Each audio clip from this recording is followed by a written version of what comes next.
आज फिर से एक खौफनाक और दिल दहला देने वाली कहानी लेकर मैं आपके सामने उपस्थित हूं। दोस्तों, इस कहानी में हम एक भूतिया होटल की रहस्यमयी दुनिया में घुसते हैं, जहां अजीब घटनाओं और आत्माओं का कब्जा है। एक रात आयुष और उसके दोस्तों के सामने आते हैं एक प्राचीन आईना, जो उन्हें न सिर्फ मुसीबत में डालता है बल्कि उन पर एक खतरनाक शक्ति का भी असर करता है। मायारा, जो इस अजीब दुनिया में फंसी हुई है, अब एक खौफनाक रूप धारण कर चुकी है। क्या वे इस भूतिया होटल से बाहर निकल पाएंगे? क्या वे मायारा को बचा सकेंगे? कहानी को शुरू से अंत तक सुनिएगा। डर और खौफ का एहसास होने वाला है। दोस्तों, अगर आपका दिल कमजोर है या आपको ज्यादा डर लगता है तो कहानी को बिल्कुल अकेले न सुने। तो चलिए अब ये कहानी मेरी जुबानी सुनते हैं। कहानी शुरू करने से पहले अगर आप हमारे साथ नए जुड़े हैं तो चैनल को सब्सक्राइब करके बेल आइकॉन को ऑन कर लीजिए, ताकि हमारी हर अगली कहानी सीधे आप तक पहुंच सके। और अब बिना किसी देरी के चलिए आज की इस खौफनाक कहानी की शुरुआत करते हैं।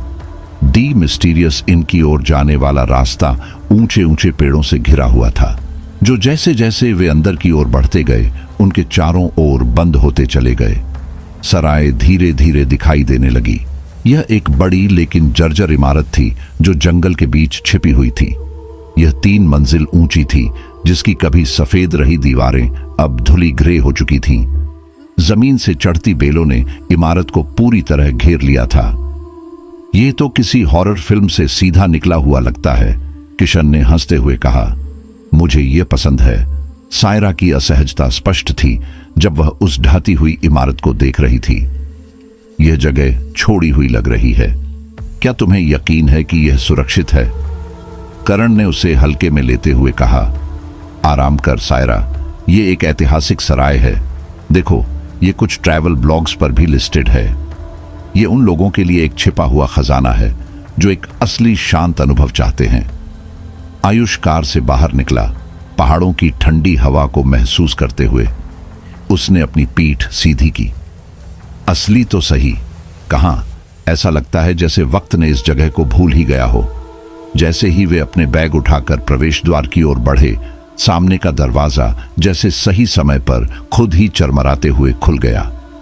अंदर होटल में हल्की रोशनी थी। लॉबी की सजावट एक समय की याद दिलाने वाली थी, पुराने जमाने का अनुभव। दीवारों से चिपका हुआ फीका वॉलपेपर और ऊपर लटका हुआ एक बड़ा झूमर, जिसकी लाइट्स हल्की हल्की झपक रही थीं। रिसेप्शन डेस्क के पीछे एक बूढ़ा आदमी बैठा था। उसकी आंखें खोखली थीं, उसकी त्वचा पीली और झुर्रियों से भरी थी। उसकी मुस्कान कभी उसकी आंखों तक नहीं पहुंची।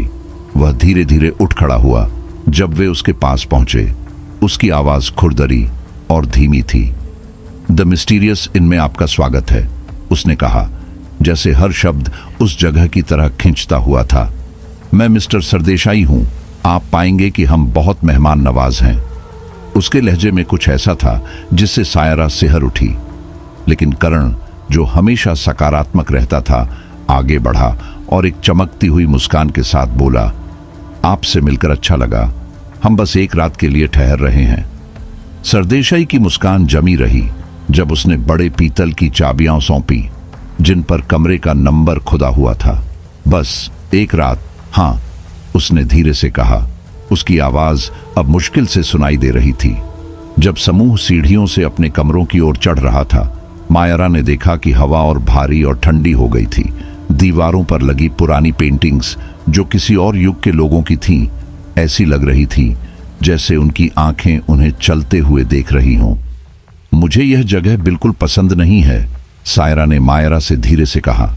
उसकी आवाज इतनी धीमी थी कि बाकी लोग न सुन सके। यह जगह गलत लगती है। मायरा ने उसे आश्वासन देने वाली मुस्कान दी, हालांकि अंदर से वह भी वही महसूस कर रही थी। यह बस पुरानी जगह है। कल सुबह हम वापस सड़क पर होंगे। मायरा बिस्तर पर इधर उधर करवटें बदलती रही। सख्त और बदबूदार गद्दे पर आराम नहीं मिल रहा था। चादरों में हल्की सी फफूंद की गंध आ रही थी और कमरे की हवा ठंड के बावजूद नम थी। उसने अपने कंबल को अपने चारों ओर और कसकर लपेट लिया। मन ही मन उस बेचैनी को दूर करने की कोशिश करते हुए जो उसे भीतर से कचोट रही थी। फिर जैसे ही वह सोने की कगार पर थी, उसने सुना एक धीमी सी फुसफुसाहट। दरवाजे के दूसरी ओर से धीरे धीरे कुछ कहा जा रहा था। पहले तो उसे लगा कि यह उसके दोस्तों में से कोई मजाक कर रहा होगा, लेकिन जैसे ही उसने ध्यान से सुनने की कोशिश की, आवाज और स्पष्ट हो गई। यह स्पष्ट थी, बस शब्दों का धीमा सा बड़बड़ाना जिसे वह समझ नहीं पा रही थी। मायरा बिस्तर पर सीधी बैठ गई। उसका दिल तेजी से धड़क रहा था। धीरे धीरे उसने अपने पैरों को बिस्तर से नीचे लटकाया, खुद को समझाने की कोशिश कर रही थी कि यह उसकी बेवकूफी है। वह धीरे धीरे दरवाजे की तरफ बढ़ी और अपना कान दरवाजे पर लगा दिया। उसने सांस रोकी, आवाज के वापस आने का इंतजार करते हुए, लेकिन जब उसने दरवाजा खोला और गलियारे में झांका तो वहां कोई नहीं था। गलियारा दोनों ओर से छाया में डूबा हुआ था, पर कोई दिखाई नहीं दे रहा था। उसने कांपती हुई सांस छोड़ी और दरवाजा बंद कर दिया। कुछ नहीं था, बस मेरा दिमाग मेरे साथ खेल कर रहा है, उसने खुद को समझाने की कोशिश की। लेकिन जब वह फिर से बिस्तर में गई तो वह बेचैनी अब भी उसके साथ थी। कहीं और अपने कमरे में कर्ण ठंडे पसीने में जागा। कुछ ऐसा था जिसने उसे नींद से जगा दिया था, एक एहसास कि वह अकेला नहीं है। वह उठकर बैठा और अंधेरे कमरे में इधर उधर देखने लगा। हवा भारी और घुटन भरी महसूस हो रही थी और वह इस एहसास से छुटकारा नहीं पा सका कि कोई या कुछ उसे देख रहा था। उसने नाइट स्टैंड पर रखी लैंप की तरफ हाथ बढ़ाया और उसे ऑन कर दिया। हल्की पीली रोशनी कमरे में फैल गई, लेकिन वहां कोई नहीं था। काबू में आ करण, उसने खुद से बुदबुदाते हुए कहा और अपना माथा पोंछा। वह फिर से सोने की कोशिश में लेट गया, लेकिन किसी की नजरें उस पर होने का एहसास बना रहा। अपने कमरे में सायरा जागी बैठी थी। उसका दिल जोर जोर से धड़क रहा था, जबकि वह कमरे के दूसरी ओर लगे आईने को घूर रही थी। कुछ पल पहले उसने किसी को आईने में हिलते हुए देखा था, लेकिन अब आईना धुंधला हो रहा था, जैसे कोई दूसरी तरफ से उस पर सांस ले रहा हो। वह पीछे हट गई, उसका सीना डर से कसने लगा। यह सिर्फ मेरी कल्पना है, उसने फुसफुसाया, लेकिन आईने पर धुंध और बढ़ रही थी। यह धीमे धीमे घूम रही थी, मानो वहां कुछ छिपा हुआ हो या शायद जाग रहा हो, जैसे वह जिंदा हो। अगली सुबह समूह नाश्ते के लिए डाइनिंग रूम में इकट्ठा हुआ। मेज पर खाना लगा हुआ था। हालांकि उनमें से किसी को भी याद नहीं था कि उन्होंने किसी को खाना बनाते हुए देखा हो। कमरा खुद होटल की तरह समय में जमी हुई एक जगह लग रहा था। उसमें पुराने जमाने का आकर्षण था जो आमतौर पर आमंत्रित करने वाला होना चाहिए था, लेकिन इसके बजाय वह दबावपूर्ण महसूस हो रहा था। क्या किसी और को रात अजीब लगी? मायरा ने पूछा, अपनी कॉफी की चुस्की लेते हुए। उसकी उंगलियां मेज पर घबराहट में थपथपाते हुए चल रही थीं। करण ने हंसते हुए कहा, हालांकि उसमें उसकी आम ऊर्जा की कमी थी। अजीब कैसे? जैसे कोई तुम्हें देख रहा हो, क्योंकि मैंने भी सबसे अजीब सपना देखा था। किशन ने सिर हिलाया। मुझे भी ऐसा लग रहा था जैसे कोई मेरे बिस्तर के पास खड़ा हो। मैं कुछ देख नहीं पा रहा था, लेकिन मुझे बस एहसास हो रहा था। सायरा, जो बहुत ही फीकी और चुप थी, पहले कुछ नहीं बोली, लेकिन कुछ देर बाद उसने चुप्पी तोड़ी। मैंने आईने में कुछ देखा था, वहां कुछ था, सायरा ने अब तक की खामोशी तोड़ते हुए कहा। अरुण, जो अब तक शांत था, अंततः बोला, यह शायद सिर्फ माहौल का असर है। ऐसी पुरानी जगहें तुम्हारे दिमाग के साथ खेल सकती हैं। वैसे भी यह सिर्फ एक रात की बात है, हम जल्दी ही यहां से निकल जाएंगे। लेकिन उसकी बातों के बावजूद समूह के बीच एक तनाव बना रहा। यह अनकहा था, लेकिन महसूस किया जा सकता था। नाश्ते के बाद उन्होंने होटल का पता लगाने का फैसला किया। गलियारे लंबे और संकरे थे, जिनमें उन लोगों की तस्वीरें लगी थीं जो कब के गुजर चुके थे। उन चित्रों में चेहरों का भाव इतना जीवंत और जानकार लग रहा था, जैसे वे हर कदम पर उन्हें देख रहे हों। एक लंबे गलियारे के अंत में उन्हें एक दरवाजा मिला जो बाकी से अलग था। यह बड़ा था, उस पर भारी जंजीरें लिपटी हुई थीं और एक पुराना जंग लगा ताला लगा हुआ था। दरवाजे पर नंबर फीका हो चुका था, मुश्किल से दिख रहा था, लेकिन अरुण ने बमुश्किल नंबर 233 पढ़ लिया। बाकी कमरों से अलग यह कमरा ज्यादा महत्वपूर्ण लग रहा था, जैसे वह उन जंजीरों के पीछे कुछ खास छुपा रहा हो। तुम्हारा क्या ख्याल है, इसके पीछे क्या है? किशन ने पूछा। उसकी आवाज संकरे गलियारे में हल्की गूंज रही थी। कर्ण हमेशा की तरह निडर आगे बढ़ा और ताले पर अपनी उंगलियां फेरी। जो भी है, वे नहीं चाहते कि कोई इसे ढूंढे। सायरा, जो थोड़ी दूर खड़ी थी, ने अपने हाथ बांध लिए। इसे छोड़ दो, हमें जानने की जरूरत नहीं है, हम वैसे भी कल जा रहे हैं। लेकिन मायरा इस रहस्य के आगे खुद को रोक नहीं पाई। उसने दरवाजे की तस्वीर खींची। उसकी रहस्यमयता से मंत्रमुग्ध होकर उसने कहा, यहां जरूर कोई कहानी है। मुझे लगता है कि इस जगह का अतीत बहुत अंधकारमय है। हर पुरानी जगह की कोई ना कोई अंधेरी कहानी होती है।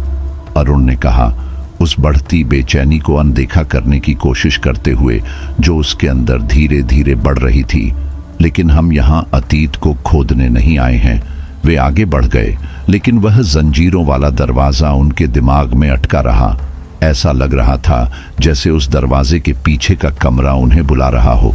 उस रात डाइनिंग रूम में एक और चैन कर देने वाले खाने के बाद सभी अपने अपने कमरों में लौट गए। लेकिन माहौल पहले से भी भारी था। गलियारों की परछाइयां और भी गहरी लग रही थीं और पिछली रात की हल्की फुसफुसाहटें अब भी गूंज रही थीं। अरुण बिस्तर पर लेटा हुआ छत की तरफ देख रहा था जब उसने कुछ सुना। पहले यह हल्की थी, जैसे कपड़े दीवारों से रगड़ रहे हों। वह उठकर बैठ गया, ध्यान से सुनने की कोशिश की। आवाज उसके कमरे के बाहर के गलियारे से आ रही थी। वह बिस्तर से उतरा और चुपके से दरवाजे की ओर बढ़ा। कान दरवाजे से लगाकर सुनने लगा। रगड़ने की आवाज तेज हो गई। उसके साथ एक धीमी, लगभग सुनाई न देने वाली फुसफुसाहट भी थी। जब उसने दरवाजे के हैंडल को पकड़कर धीरे धीरे घुमाया, जैसे ही उसने दरवाजा खोला, आवाज अचानक बंद हो गई। गलियारा खाली था, पहले जैसा ही शांत और ठंडा, लेकिन कुछ उसकी नजर को खींच रहा था। कमरा 233। गलियारे के अंत में दरवाजे पर लगी जंजीरें धीरे धीरे हिल रही थीं, जैसे उसके अंदर कुछ बाहर निकलने की कोशिश कर रहा हो। अरुण को अपनी नसों में खून जमता हुआ महसूस हुआ। उसे यकीन नहीं था कि उसे आगे ले जाने वाली चीज जिज्ञासा थी या डर, लेकिन उसके पैर अपने आप ही बढ़ते चले गए। कदम दर कदम वह उस जंजीरों वाले दरवाजे के पास पहुंचा। जितना करीब वह आया, फुसफुसाहटें उतनी ही तेज होती गईं। अस्पष्ट आवाजें अब शब्दों में बदलने लगीं। ऐसा लग रहा था जैसे दर्जनों आवाजें एक साथ बोल रही हों। आवाजें आपस में गड्ढमड्ढ हो रही थीं और उतावली थीं। हमें बाहर निकालो, तुम यहां नहीं होने चाहिए। वह दरवाजे तक पहुंच गया। उसका हाथ जंजीरों के ऊपर लटका हुआ था। धातु छूते ही वह बर्फ जैसी ठंडी महसूस हुई, जिसने उसकी रीढ़ में सिहरन भेज दी। एक पल के लिए अरुण ने पीछे मुड़ने का सोचा, लेकिन कुछ उसे वहीं रहने के लिए मजबूर कर रहा था। दरवाजा उसकी उंगलियों के नीचे जैसे जिंदा था। एक अंधेरी ऊर्जा से धड़कता हुआ महसूस हो रहा था। उससे पहले कि वह कुछ कर पाता, एक हाथ उसके कंधे पर आकर पड़ा। वह घबराते हुए पलटा। दिल तेजी से धड़क रहा था। सामने करण खड़ा था, जिसकी आंखें चौड़ी थीं। तू कर क्या रहा है? करण ने फुसफुसाते हुए पूछा। ऐसा लग रहा था जैसे दरवाजा मुझे बुला रहा हो। करण ने उसका हाथ पकड़कर उसे खींच लिया। हमें उस कमरे से दूर रहना चाहिए, इस जगह में कुछ गड़बड़ है। अरुण ने सहमति में सिर हिलाया। वह डरा हुआ था। दोनों अपने अपने कमरों में लौट गए, लेकिन न तो अरुण और न ही करण उस एहसास से छुटकारा पा सके कि वंड मिस्टीरियस इनन के अंदर कुछ उनका इंतजार कर रहा था। कुछ प्राचीन, कुछ खतरनाक। अगली सुबह वे एक बार फिर भोजन कक्ष में इकट्ठा हुए, लेकिन अब उनमें पहले जैसा हंसी खुशी का माहौल नहीं था। हर कोई पीला और थका हुआ लग रहा था, जैसे उन्होंने पूरी रात सोया ही न हो। पिछली रात की अजीब घटनाओं ने उनके दिमाग पर भारी असर डाला था। हमें यहां से जाना होगा, सायरा ने अचानक खामोशी तोड़ते हुए कहा। यहां कुछ गलत हो रहा है, हम सब जानते हैं। मुझे चीजें दिख रही हैं, आवाजें सुनाई दे रही हैं, मुझे कोई फर्क नहीं पड़ता कि यहाँ की प्राकृतिक सुंदरता कितनी भी खूबसूरत हो, ये जगह अभिशप्त है। करण, जो हमेशा सबसे शांत और समझदार रहता था, गंभीरता से सिर हिलाते हुए बोला, मुझे लगता है तुम सही कह रही हो। हम आज ही जा रहे हैं। चलो अपना सामान पैक करो और निकलते हैं। लेकिन जैसे ही वे मेज से उठे, मिस्टर सरदेसाई दरवाजे पर आ खड़े हुए, उनका रास्ता रोकते हुए। उनकी आंखें पहले से कहीं अधिक गहरी लग रही थीं और मुस्कान और भी विकृत हो गई थी। इतनी जल्दी जा रहे हो? उन्होंने अपनी धीमी खुरदरी आवाज में कहा। अभी तो आपने हमारी मेहमान नवाजी का पूरा अनुभव भी नहीं किया। मायारा, जो अब तक चुप थी, अचानक बोल पड़ी, कमरा 233 में क्या है? सरदेसाई की मुस्कान एक पल के लिए लड़खड़ा गई, लेकिन इतना काफी था कि सबने देख लिया। उनकी आवाज फुसफुसाहट जैसी हो गई। यहां क्या हुआ था? आयुष ने आगे बढ़ते हुए पूछा। यह जगह सामान्य नहीं है। आप हमें क्या नहीं बता रहे? सरदेसाई की आंखों में कुछ अंधकारपूर्ण चमक आई और उन्होंने धीमी हंसी छोड़ी। मिस्टीरियस इनका एक इतिहास है। हाँ, ऐसा इतिहास जहां मेहमान कभी बाहर नहीं जाते। उनके शब्दों ने पूरे समूह में एक सिहरन पैदा कर दी। देखिए, सरदेसाई ने कहना शुरू किया, बहुत पहले यह जगह अलग हुआ करती थी। यह उन लोगों के लिए एक शरण स्थल था जो बाहरी दुनिया से शांति की तलाश में आते थे। लेकिन एक रात कुछ भयानक हुआ। एक मेहमान ने कमरा 201 में अपनी जान ले ली, लेकिन वह मौत शांतिपूर्ण नहीं थी। उसकी आत्मा यहीं अटकी रही, क्रोधित, प्रतिशोधी। तब से जो भी उस कमरे में ठहरता है वह बाहर नहीं जा पाता। सायरा ने घबराकर अपना हाथ मुंह पर रख लिया। लेकिन हमने उस कमरे में नहीं ठहरे, उसने कांपते हुए कहा। सरदेसाई की मुस्कान और चौड़ी हो गई। उनकी आंखों में एक भयानक चमक थी। नहीं, उन्होंने कहा, लेकिन तुमने दरवाजा खोला। आयुष का दिल तेजी से धड़कने लगा। हमने नहीं किया। सरदेसाई और करीब आकर फुसफुसाए, इससे कोई फर्क नहीं पड़ता। एक बार जब आप इस होटल के अंदर आ गए तो बहुत देर हो चुकी होती है। सरदेसाई के शब्दों का अर्थ जब समूह पर पूरी तरह से उतरने लगा तो दहशत छा गई। हवा में भारीपन था। होटल के अंधेरे इतिहास का बोझ उनके सिर पर मंडरा रहा था। आयुष ने करण का हाथ पकड़ लिया। हमें यहां से अभी निकलना होगा। वे तेजी से लॉबी की ओर दौड़े, लेकिन जो फर्श पहले चरमरा रही थी अब उनके पैरों के नीचे कराहने लगी, मानो होटल खुद उन्हें रोकने की कोशिश कर रहा हो। ऊपर की झूमर बेतहाशा झूलने लगी। दीवारों पर लंबी मरोड़ हुई परछाइयां फेंकने लगी। किशन हांफते हुए मुख्य दरवाजे के हैंडल को खींचने लगा। यह बंद है। करण खिड़कियों की ओर भागा, लेकिन वे भी पूरी तरह से सील थीं। कांच पर एक अजीब सी ठंडक जमा हो चुकी थी। यह नहीं हो सकता, वह चिल्लाया, खिड़की पर जोर से मुक्का मारते हुए। लेकिन ऐसा लग रहा था जैसे बाहर की दुनिया अब मौजूद ही नहीं। सरदेसाई उन्हें छाया से देख रहा था। उसके चेहरे पर एक शांत, संतोषजनक मुस्कान थी। कोई बचने का रास्ता नहीं है मेरे प्यारे मेहमानों। उसकी आवाज में अब लगभग अलौकिक गूंज थी। देखो, एक बार जब आप मिस्टीरियस इन में आ गए तो ये आपकी अंतिम आरामगाह बन जाती है। अब आप होटल का हिस्सा बन गए हो, जैसे आपसे पहले के बाकी लोग। मायरा कांप रही थी। उसकी सांसें उखड़ी हुई थीं। इसका क्या मतलब है? हमारे साथ क्या हो रहा है? सरदेसाई का स्वरूप थरथराने लगा, जैसे पुरानी फिल्म के फटे हुए चित्र की तरह। आप जल्द ही जान जाएंगे, लेकिन यह जान लो, आप भाग सकते हो, लड़ सकते हो, लेकिन होटल हमेशा जीतता है। यह डर पर पलता है, उन आत्माओं पर जो यहां ठहरने की मूर्खता करते हैं। पैनिक अब कार्रवाई में बदल गया। करण ने पास की एक कुर्सी उठाई और पूरी ताकत से खिड़की पर दे मारी। कांच में दरारें तो आईं, लेकिन वह टूटा नहीं। निराशा में डूबा वह बार बार वार करता रहा, लेकिन इसका कोई फायदा नहीं हुआ। हमें कोई और रास्ता ढूंढना होगा, सायरा ने रोते हुए कहा। उसकी आवाज डर से कांप रही थी। आयुष के दिमाग में विचार तेजी से दौड़ने लगे। तहखाना, हमेशा तहखाने से बाहर निकलने का रास्ता होता है। बिना कोई और शब्द कहे वे दौड़ते हुए गलियारे में पहुंच गए। भवन उनके चारों ओर जैसे हिलने और मुड़ने लगा। दीवारें सिकुड़ने लगी, छत किसी अदृश्य भार के नीचे चरमराने लगी। हर दरवाजा जो वे पार कर रहे थे कराहने लगा, जैसे किसी चीज या किसी व्यक्ति ने उसके पीछे से उन्हें देखा हो। जब वे तहखाने के दरवाजे तक पहुंचे तो वह थोड़ा खुला हुआ था। करण ने रास्ता दिखाया। हाथ में टॉर्च लिए वे होटल के अंधेरे सड़े हुए तहखाने में उतरने लगे। हवा में सड़न का भारीपन था और सड़ांत की गंध उन पर छा रही थी। अगर यह भी एक और जाल हो तो, किशन ने फुसफुसाया। डर उसे जकड़ चुका था। हमारे पास कोई और चारा नहीं है, आयुष ने दृढ़ स्वर में कहा। हमें कोशिश करनी ही होगी। तहखाना बहुत बड़ा था।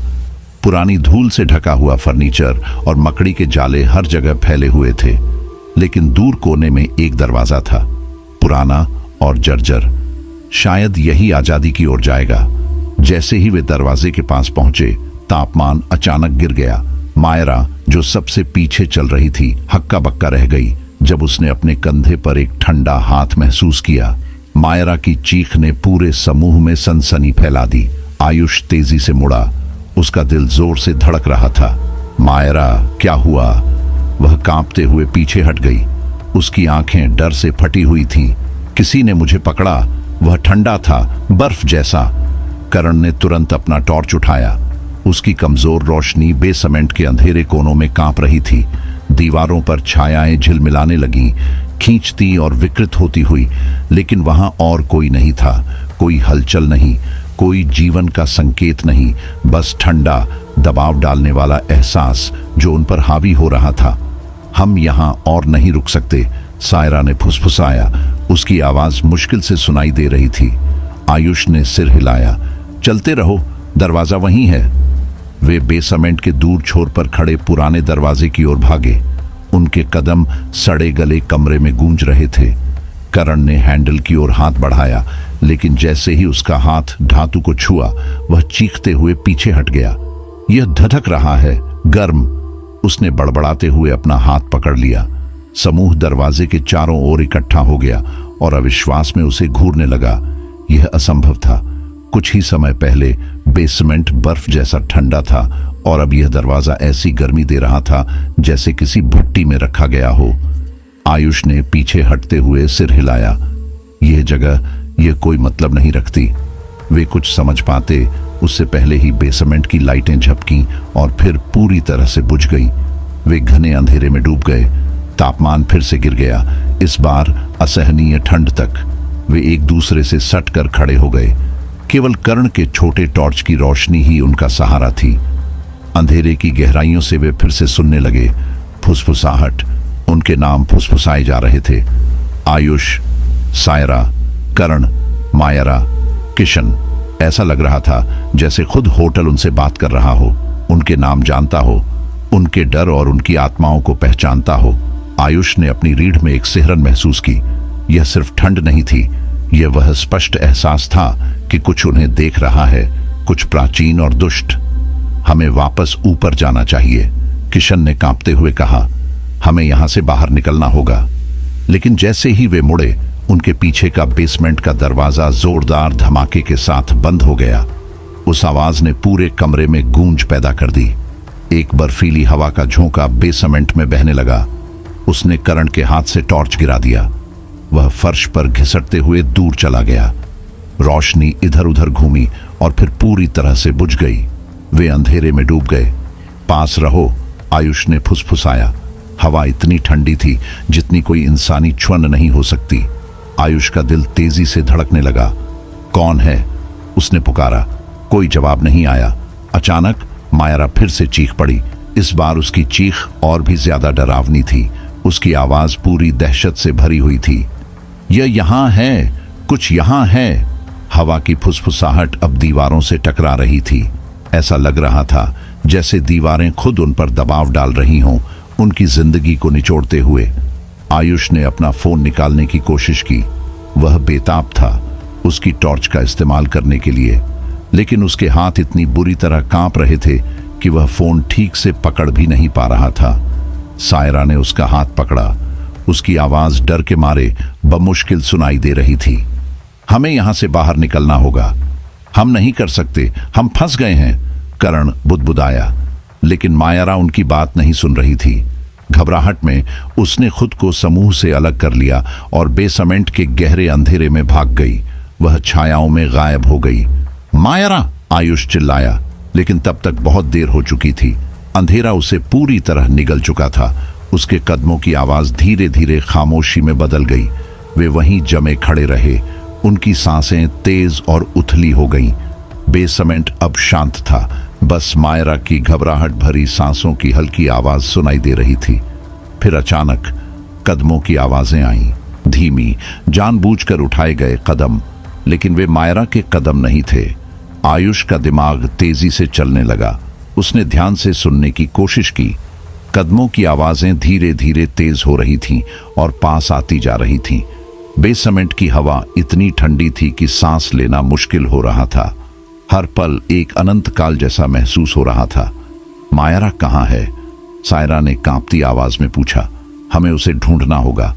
इससे पहले कि वे कुछ कह पाते, बेसमेंट के दूसरे छोर से अचानक एक जोरदार धमाके की आवाज आई और फिर सब कुछ शांत हो गया। नहीं, करण बुदबुदाया, पीछे हटते हुए। हमें अभी यहां से निकलना होगा। वे बेसमेंट के प्रवेश द्वार की ओर लड़खड़ाते हुए भागे। बेसब्री से बाहर निकलने की कोशिश करने लगे, लेकिन सीढ़ियों के ऊपर का दरवाजा खुलने से इनकार कर रहा था। कर्ण ने अपनी पूरी ताकत से उसे खींचा, लेकिन वह हिला तक नहीं। ऐसा लग रहा था मानो होटल ने उन्हें अपनी दम घोंटू पकड़ में कैद कर लिया हो। मायारा अभी भी नीचे है, आयुष ने कहा। उसकी आवाज डर से सख्त हो गई थी। हम उसे छोड़कर नहीं जा सकते। सायरा ने उसे देखा। उसकी आंखें चौड़ी और हताश थीं। कैसे? हमें कैसे पता चलेगा कि वह अभी जिंदा है? यह सवाल हवा में लटक गया, अनकहा लेकिन अपरिहार्य। होटल ने उन्हें अपना असली रूप दिखा दिया था। यह सिर्फ भूतिया नहीं था, यह जीवित था और उनके डर से अपनी भूख मिटा रहा था। आयुष ने अंधेरे की ओर मुड़ते हुए खुद को मजबूत किया। हम उसे ढूंढते हैं, हम उसे छोड़कर नहीं जा रहे। करण ने उसका हाथ पकड़ा। उसकी आवाज कांप रही थी। क्या तुम पागल हो? ये जगह, ये सही नहीं है। हो सकता है हम कभी यहां से बाहर ना निकल पाएं। आयुष ने उसका हाथ झटक दिया। उसका संकल्प और दृढ़ हो गया। तो हम लड़ेंगे, हम यहां मरने वाले नहीं हैं। गहरी सांस लेते हुए आयुष ने अंधेरे में एक कदम रखा। हर गुजरते पल के साथ दबाव बढ़ता जा रहा था, लेकिन वह आगे बढ़ता गया। करण और सायरा अनिच्छा से उसके पीछे चल पड़े। जैसे जैसे वे बेसमेंट की गहराई तक गए, माहौल फिर से बदलने लगा। फुसफुसाहटें तेज हो गईं और हवा में एक अजीब मीठी गंध फैल गई, सड़न, गलन और कुछ धातु जैसा। मायारा! आयुष ने पुकारा। उसकी आवाज ठंडे सन्नाटे में गूंज रही थी। कुछ पल के लिए कोई जवाब नहीं मिला। फिर कहीं दूर से हल्की आवाज सुनाई दी, आयुष! यह मायारा की आवाज थी, लेकिन वह थकी हुई और दूर लग रही थी, मानो वह पानी के भीतर से बोल रही हो। मायारा! आयुष चिल्लाया। उसका दिल तेजी से धड़कने लगा। तुम कहां हो? कोई जवाब नहीं आया। सिर्फ हल्की सिसकियों की आवाज थी, जो हर बीतते पल के साथ और भी धीमी होती जा रही थी। वे बेसमेंट के भूल भुलैया जैसे गलियारों से गुजरते हुए उस आवाज का पीछा करते रहे, जब तक कि वे एक दरवाजे के पास नहीं पहुंच गए। दरवाजा पुराना लकड़ी का था और थोड़ा सा खुला हुआ। आयुष ने झिझकते हुए दरवाजे के हैंडल पर हाथ रखा। बाकी सब उसके पीछे खड़े थे, तनाव में इंतजार करते हुए। 3 पर आयुष ने फुसफुसाया। 1, 2, 3। उसने दरवाजा जोर से खोला। अंदर कमरा खाली था, सिवाय मायरा के, जो कोने में सिकुड़ी हुई बैठी थी। उसकी पीठ उनकी ओर थी। मायरा! आयुष ने धीरे से पुकारा, कमरे में कदम रखते हुए। वह कुछ नहीं बोली। मायरा, हम हैं, कर्ण ने कहा। उसकी आवाज कांप रही थी। हम यहां से बाहर जा रहे हैं। लेकिन कुछ गड़बड़ थी। मायरा के कंधे कांप रहे थे और उसकी सिसकियां तेज और बेचैन होती जा रही थीं। आयुष ने सावधानी से एक कदम आगे बढ़ाया। उसके अंदर का एहसास उसे बता रहा था कि कुछ सही नहीं है। मायरा! उसने फिर कहा, उसके कंधे को छूने के लिए हाथ बढ़ाते हुए। मायरा की सिसकियां अचानक रुक गईं। धीरे धीरे उसने उनकी ओर मुड़कर देखा। उसकी आंखें काली थीं, पूरी तरह से, एकदम काली, बिना किसी सफेदी या पुतली के, सिर्फ एक अनंत शून्य। उसका चेहरा एक क्रूर, अप्राकृतिक मुस्कान में बदल गया। उसकी आवाज एक गहरी कर्कश ध्वनि में निकली जो उसकी अपनी नहीं थी। तुम्हें दरवाजा कभी नहीं खोलना चाहिए था। आयुष पीछे हट गया। उसका दिल उसकी छाती में तेजी से धड़कने लगा। जब वह शब्द उसके कानों में गूंजे, वह आवाज मायारा की नहीं थी। ये हो ही नहीं सकता। उसका दिमाग उस भयावह दृश्य को समझने के लिए संघर्ष कर रहा था, लेकिन इस सच्चाई से इनकार नहीं किया जा सकता था। किसी ने मायरा पर कब्जा कर लिया था।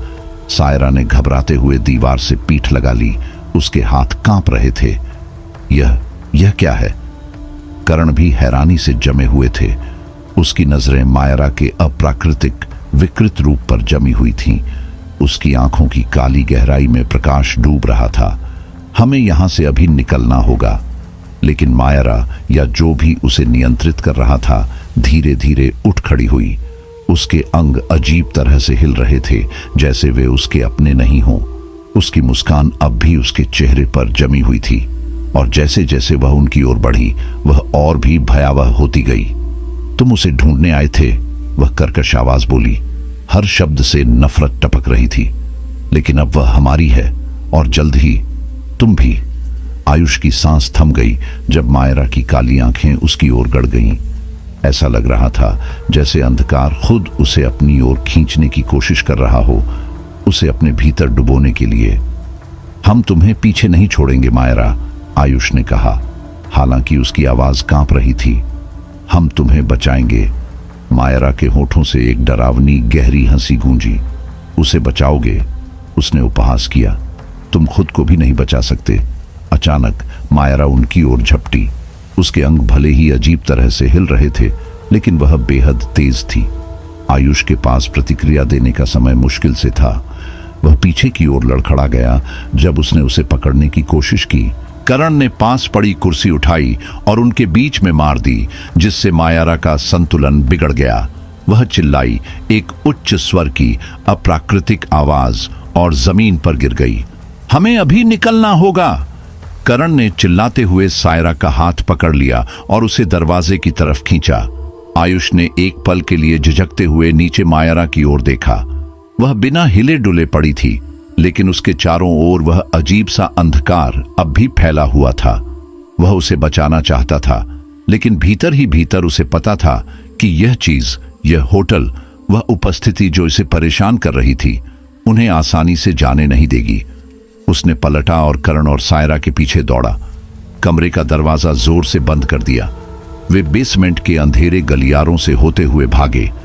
हवा भारी थी, जैसे वह जिंदा हो और उनके पीछे दौड़ रही हो। फुसफुसाहट फिर से लौट आई थी, अब पहले से भी ज्यादा दीवारों से टकराती हुई, मानो कोई भयानक मंत्र गूंज रहा हो। जैसे ही वे सीढ़ियों के पास पहुंचे, करण ने दरवाजा खींचा। इस बार दरवाजा खुल गया, धीमे धीमे चरमराते हुए।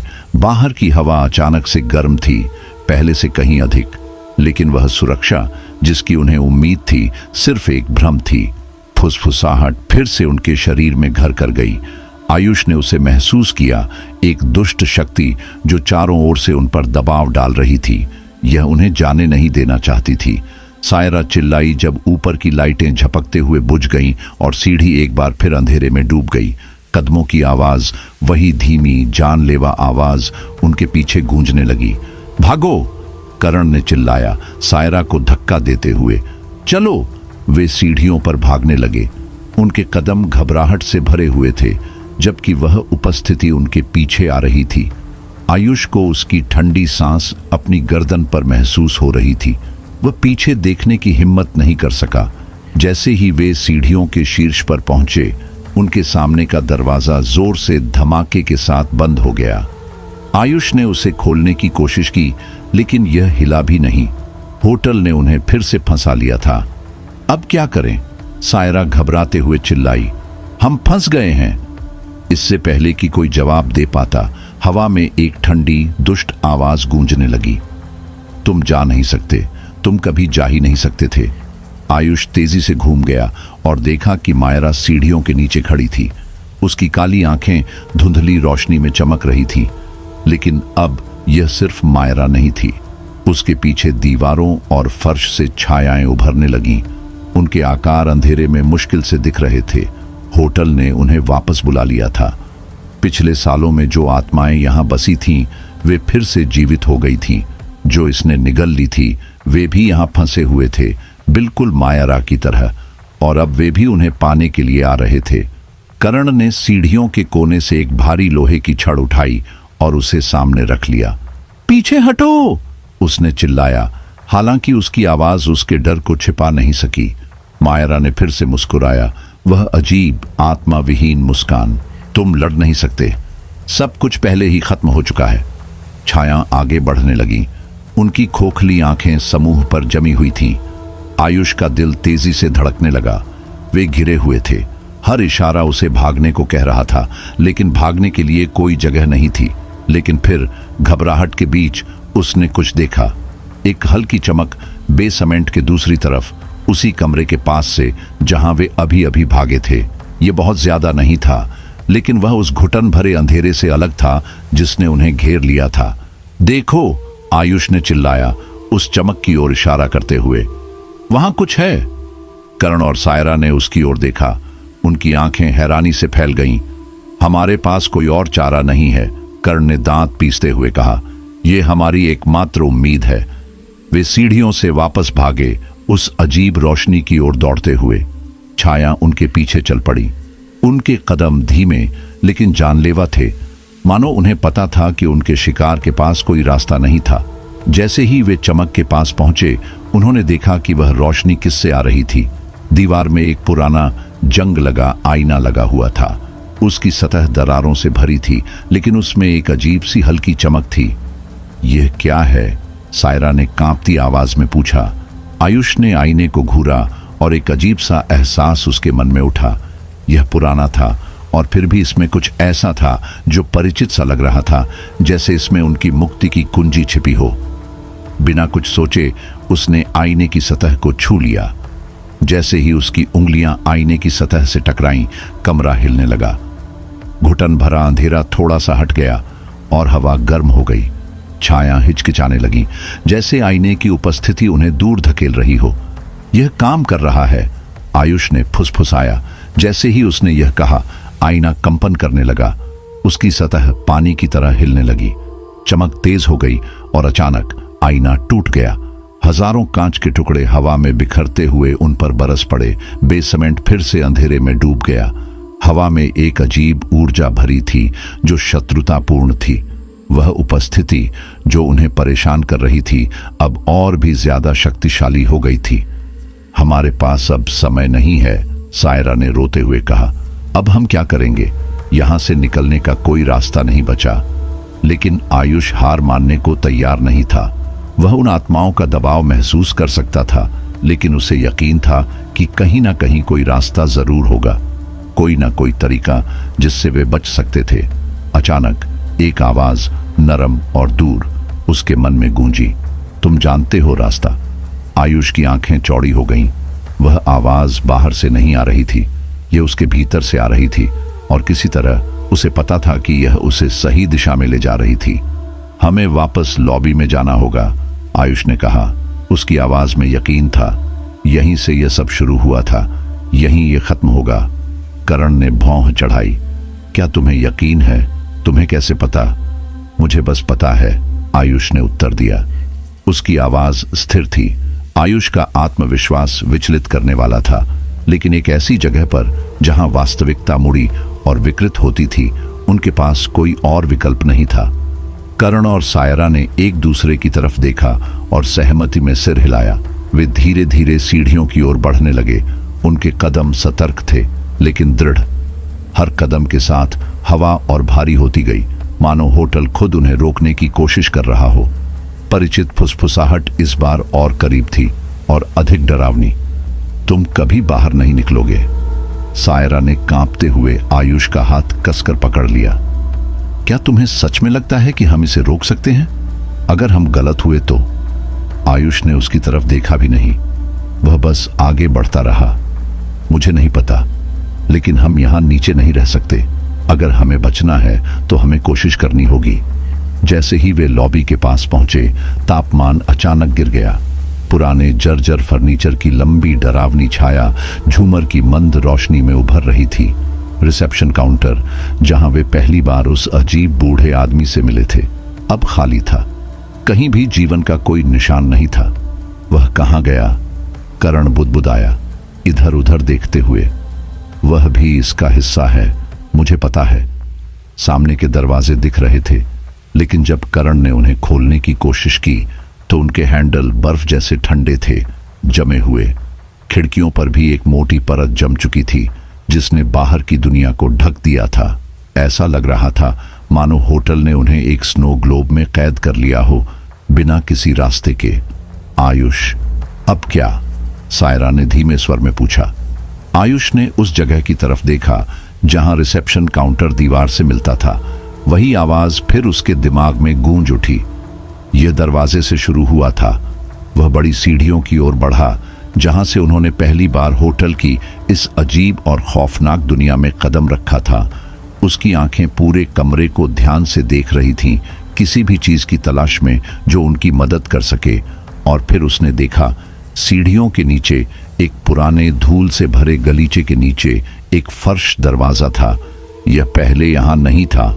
करण ने अविश्वास से उस फर्श दरवाजे की तरफ देखते हुए कहा। आयुष झुक गया और गलीचे को हटाने लगा। पुराना लकड़ी का दरवाजा एक जंग लगे ताले से बंद था, लेकिन उसमें कुछ अलग था, जैसे कि यह होटल से भी पुराना था, मानो सदियों से यहां छिपा हुआ था, अपने पाए जाने का इंतजार कर रहा हो। मदद करो इसे खोलने में, आयुष ने ताला पकड़ते हुए कहा। करण उसके बगल में बैठ गया और दोनों ने अपनी पूरी ताकत से खींचा। ताला जोरदार आवाज के साथ टूट गया और दरवाजा चरमराते हुए खुला। उसमें एक खड़ी सीढ़ी दिखी जो अंधकार में नीचे की ओर जा रही थी। सायरा पीछे हट गई। उसके चेहरे पर डर साफ झलक रहा था। क्या हमें नीचे जाना जरूरी है? आयुष ने सिर हिलाया। उसका मन उसे बता रहा था कि यही रास्ता है। जो भी इस जगह को नियंत्रित कर रहा है वह वहीं नीचे है। हमें यहीं इसका अंत करना होगा। समूह नीचे की गहराइयों में उतरने लगा।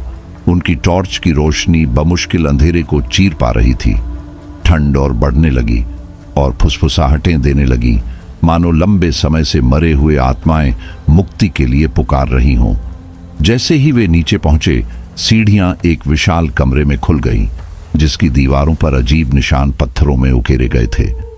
कमरे के बीचों बीच एक प्राचीन सजावटी आईना खड़ा था।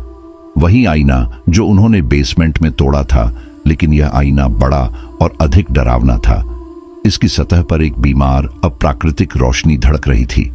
करण ने आश्चर्य से उसे देखा। यही होगा हर चीज का स्रोत। लेकिन वे उसके पास जाने से पहले एक आकृति अंधेरे से बाहर आई। मायरा। उसकी आंखें अब भी रात जितनी काली थीं और उसके चेहरे पर एक दानवी मुस्कान फैली हुई थी। तुम्हें यहां कभी नहीं आना चाहिए था। उसने संगीत, फुसफुसाना और कुछ और अधिक भयानक का मिश्रण था। तुम समझ नहीं रहे हो कि तुम किससे उलझ रहे हो? मायरा, प्लीज, आयुष ने निवेदन करते हुए एक सावधान कदम आगे बढ़ाया। तुम अब भी अंदर हो, मुझे पता है। उसकी मुस्कान एक पल के लिए लड़खड़ाई, मानो उसके भीतर कुछ गहराई से बाहर आने की कोशिश कर रहा हो। लेकिन फिर उसका शरीर कांपा और वह दुष्ट आत्मा फिर से उस पर हावी हो गई। अब बहुत देर हो चुकी है, उस आवाज ने गुड़तेज ही। तुम भी हमारे हो जाओगे। उसने अपना हाथ उठाया और उनके नीचे की जमीन हिलने लगी। दीवारें कांपने लगीं और पत्थरों में दरारें दिखाई देने लगीं और हवा इतनी घनी हो गई कि सांस लेना मुश्किल हो गया। हमें आईने को नष्ट करना होगा, करण ने शोर के बीच चिल्लाते हुए कहा। यही एकमात्र रास्ता है। आयुष ने आईने की ओर देखा, फिर मायरा की ओर। उसका दिल टूट रहा था। ये मायरा नहीं थी, लेकिन अगर वे अब कुछ नहीं करते तो वे सभी उस दुष्टता द्वारा निगल लिए जाएंगे जिसने उसे अपने कब्जे में ले लिया था। करो, आयुष ने चिल्लाया। उसकी आवाज डेस्परेशन से भरी हुई थी। करण ने पास के मलबे के एक टुकड़े को पकड़ा और अपनी पूरी ताकत से उसे आईने पर फेंक दिया। कांच एक खौफनाक चीख के साथ चूर चूर हो गया। उसकी आवाज कक्ष में गूंज उठी। कमरे में अराजकता फैल गई। जैसे ही दीवारों पर बने प्रतीक चमकने लगे, उनका प्रकाश दिन ब दिन बढ़ता गया। मायरा ने एक डरावनी चीख छोड़ी। उसका शरीर दर्द में तड़प रहा था। अंधेरे का प्रभाव जो उसे कब्जे में ले चुका था झपक लगा। उसका पकड़ ढीला होने लगा। नहीं, उसने चीखते हुए कहा, तुम हमें रोक नहीं सकते। लेकिन बहुत देर हो चुकी थी। टूटी हुई आईने की रोशनी तेज हो गई और कमरे को एक चकाचौंध कर देने वाली चमक से ढक दिया। जमीन ने एक अंतिम झटका दिया और फिर सब कुछ चुप हो गया। जब प्रकाश आखिरकार फीका हुआ तो दमनकारी अंधेरा चला गया। कमरा अजीब तरह से शांत था। केवल उनकी बेताब सांसों की आवाज सुनाई दे रही थी। दीवारों पर बने प्रतीक गायब हो गए थे। केवल ठंडी छटकी हुई पत्थर की दीवारें बाकी थीं। मायरा जमीन पर पड़ी हुई थी, बेहोश लेकिन जीवित। उसकी आंखों में कालीपन समाप्त हो गया था। जो उसे हमेशा से जाना था वह सामान्य भूरी आंखें थीं। मायरा, आयुष ने उसके पास झुकते हुए कहा। वह हिला, उसकी आंखें खुली। आयुष, क्या हुआ? उसे राहत की एक लहर महसूस हुई। वह वापस आ गई थी। करण दीवार के ठेक कर खड़ा हो गया, थका हुआ लेकिन मुस्कुराता हुआ। हमने कर दिया, हमने शाप तोड़ा। दमनकारी माहौल पूरी तरह से खत्म हो गया था और होटल को प्रेतवाधित करने वाली अजीब ऊर्जा अब मौजूद नहीं थी। ऐसा लग रहा था जैसे पूरी इमारत एक सदियों पुरानी पकड़ से मुक्त हो गई हो। अब उन अंधेरे शक्तियों की दासी नहीं रही जो कभी इसके ऊपर शासन करती थीं। जब वे सीढ़ियों पर चढ़े और लॉबी में पहुंचे तो सामने के दरवाजे अपने आप चरमराकर खुल गए, बाहर की सुबह की रोशनी को प्रकट करते हुए। होटल ने उन्हें अपनी पकड़ छोड़ दी थी। आयुष ने ताजे हवा की एक गहरी सांस ली। जब वे बाहर आए, सूर्य की किरणें उनके चेहरों को गर्म कर रही थीं और पहली बार डर और भय का वजन उनके दिलों से उतर गया था। यह खत्म हो गया है, सायरा ने फूट फूट कर राहत के आंसू के साथ कहा। करण ने सिर हिलाया। यह सच में खत्म हो गया है। वे एक पल के लिए वहां खड़े रहे, अब शांत होटल को देखते हुए। कोई और संगीत फुसफुसाना समाप्त हो गए थे और जो भी दुष्ट ताकत होटल को प्रेतवाधित कर रही थी वह हमेशा के लिए चली गई थी। मायरा ने आयुष की ओर मुड़ते हुए धीमी आवाज में कहा, धन्यवाद कि आपने मेरे लिए हार नहीं मानी। आयुष ने मुस्कुराया। उसका दिल उस आभार से भरा हुआ था कि वे सफल हो गए। हम तुम्हें पीछे छोड़ने वाले नहीं थे। जब वे होटल मिस्टीरियस इन से बाहर चले गए तो पलटकर देखने की कोई जरूरत नहीं थी। उस स्थान के अंदर जो आतंक कभी था वह अब हमेशा के लिए चला गया था और वे आखिरकार मुक्त थे अपनी जिंदगियों में लौटने के लिए, यह जानकर कि उन्होंने अंधकार पर विजय प्राप्त की है। बुरे सपने समाप्त हो गए थे और होटल अब कभी किसी को भी प्रेतवाधित नहीं करेगा। तो दोस्तों, यह थी हमारी आज की कहानी। आपको आज की हमारी कहानी कैसी लगी? कमेंट बॉक्स में कमेंट करके जरूर बताएं। बस आप अपना और अपने परिवार का ख्याल रखें और अगर अभी तक चैनल को सब्सक्राइब नहीं किया है तो कृपया चैनल को सब्सक्राइब करके बेल आइकॉन को ऑन कर लीजिए ताकि हमारी हर अगली कहानी सीधे आप तक पहुंच सके। तो मिलते हैं अगली कहानी में, तब तक के लिए अलविदा।